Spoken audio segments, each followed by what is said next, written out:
Hi guys! For today's video, samahan niyo kaming pumunta at maglibot sa Cordoba. So tara! Break muna guys kasi nga nagantay pa kami ng masasakyan.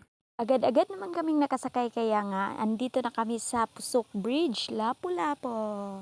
Pupunta pala kami ngayon guys sa 10,000 Roses, Cordoba, Lapu-Lapu. Mag-tour rides kasi yun guys, kaya bumaba kami sa Pusok at maghanap naman kami sa papunta ng Cordoba. At dito naman kami dumaan sa skywalk guys. So ayan, ang ganda nito. Makikita mo talaga lahat.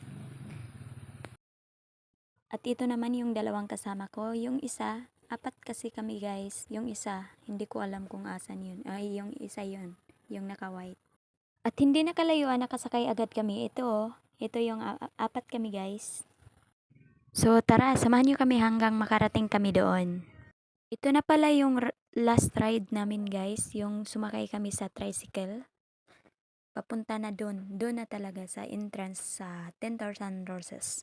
At ayun na nga guys, bumaba na kami agad dito. Ang dami palang tao, no? May entrance nga pala silang 20 pesos per head guys. So tara, samahan nyo kaming maglibot sa pinagmamalaki nilang 10,000 Roses. 6 PM nga pala kami nakarating dito guys at sakto maabangan pa namin ang pagbukas ng mga ilaw nila.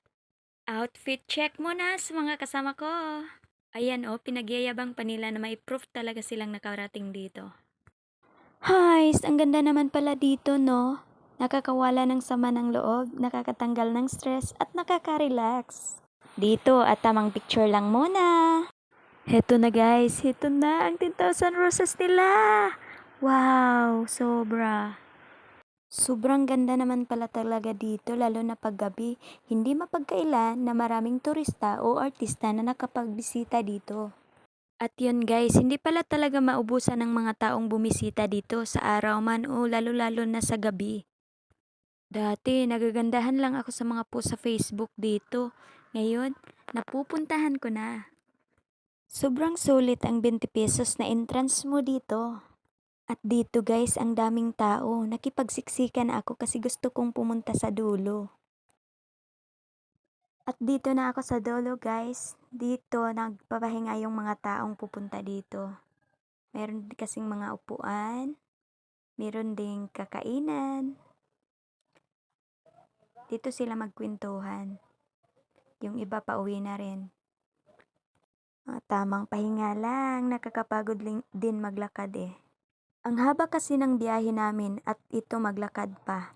At kaya sinulit na namin. Picture, video, kwentuhan ang mga makikita mo sa mga tao dito. Kaya hindi tayo papahuli guys.